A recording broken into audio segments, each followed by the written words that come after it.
What is going on, everybody? Non here, and it's been a busy couple of days, but I want to get a quick video in. It's obviously Valentine's Day tomorrow, but a lot of people are celebrating today. If you are, be safe, have fun. Um, but with turtles, so the set that everybody thought was going to be garbage. Obviously, we don't get spoilers until Monday, which is the 17th. Maybe that's Tuesday. But the sentiment on this set was about as bad as you could possibly get. And what we found out, and I'm going to talk about a couple theories here, is that as time passed, it looks like Wizards has realized that they can't destroy 3 sets in a row. So Spider-Man was a disaster. Avatar is lukewarm. It's okay, not great. But if they were to destroy Turtles,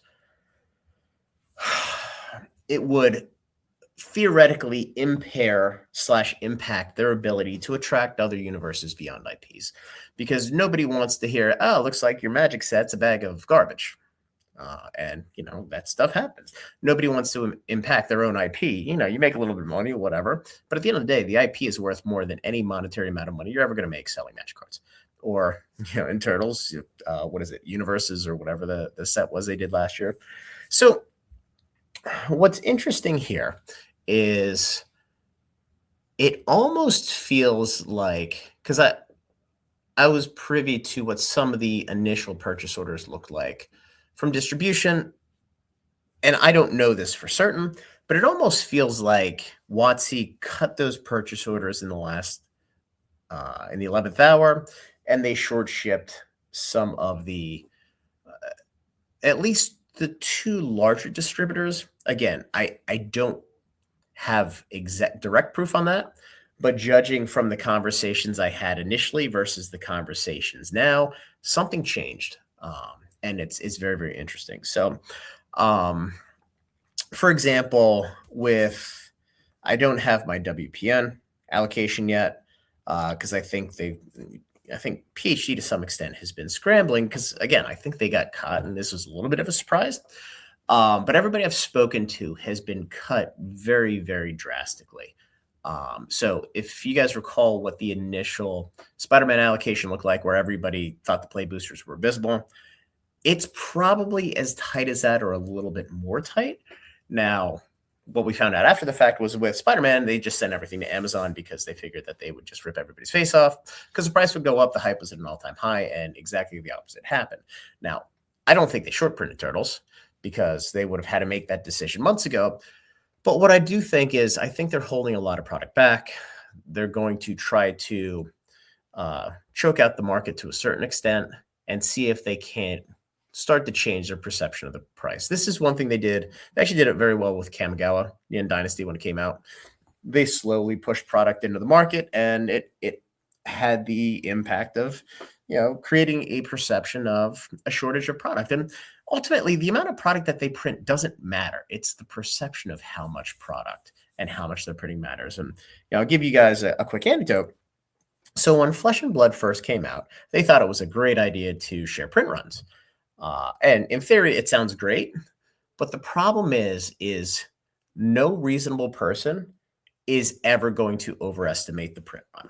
And what happened with a lot of the sets after Welcome to Wrath, Arcane Rising, everybody assumed that the print runs were super, super tight. And then when they came out and they announced the numbers, it was like 2 to 3 times more than what everybody thought. So then all of a sudden the perception is you overprint, you lose the confidence of the collectors and the investors, which Flesh and Blood did a long time ago anyway. And then the game goes to shit. Now, obviously, they have players. The game is reasonably healthy as far as I can tell. But my point being is that in this place, perception is reality. The number of boxes they print doesn't matter. It's the perception of how much product is out there that's really going to kind of rule the day on this. And the fact that the sentiment on this is effectively at an all-time low, there's no place to go except for up. So with PhD, as I mentioned, I haven't gotten allocation yet.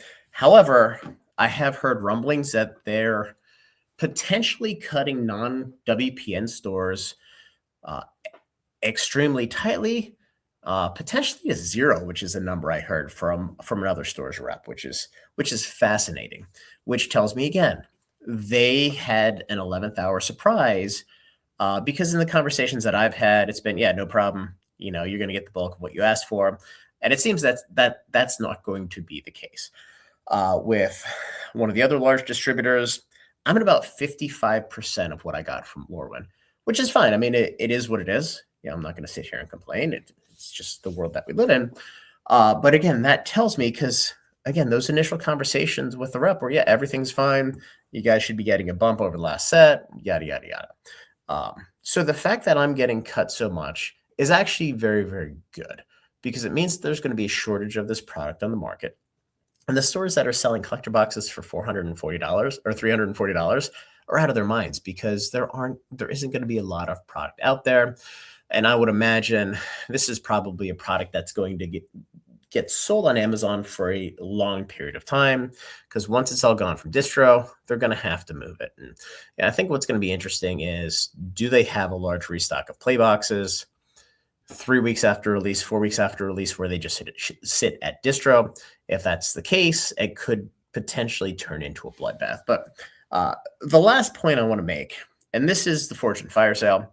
I do enjoy the fact that they've no longer tried to mask their sale with Banana Stand or Aerodyne. It's now just Fortune Fire. They generally have the best pricing.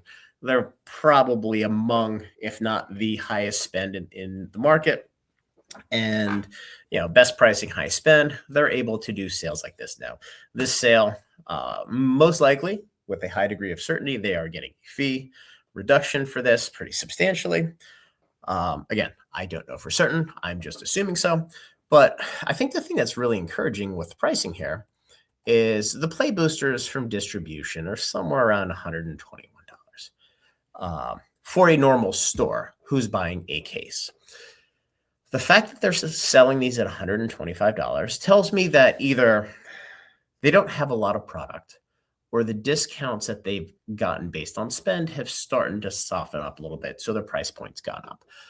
Either way, it tells me that if these guys didn't get 7,000 play boxes or 5,000 play boxes, I think they only listed 450 or 500 to start. And that doesn't mean anything, because obviously they sell it on their own website. It tells me that there's not a massive amount of this product out there. The bundles, and at $125, they'd probably break even after shipping. Maybe they'll lose a couple bucks. The bundles, shipping one bundle, they'll probably lose money. Their break even's probably 2.5 bundles on here.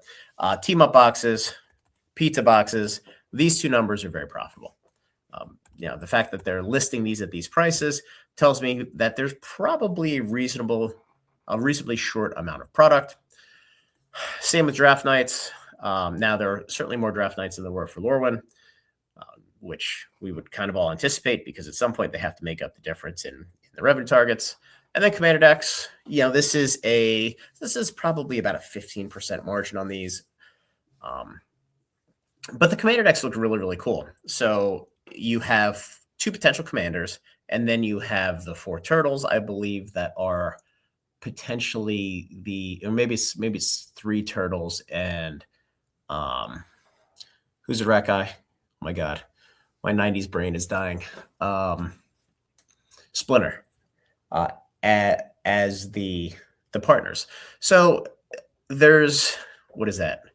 8 different iterations of potential commander/partners. So it looks like the set, it's going to be interesting. The power level seems like it's really, really good. We've only seen one of the special guest slot, which is doubling season. So on Tuesday, we're going to see what the rest of the set looks like. And I wouldn't sleep on it, because the sentiment's so negative. The price only has one direction to go, but up. And again, I think most telling is the fact that the messaging from distribution has changed to, yeah, we'll get you the bulk of what you're looking for, to we're going to cut you by 50% because we didn't get as much as we thought we were going to get. Now, again, I am paraphrasing. That was not a direct quote made to me by anybody at distribution.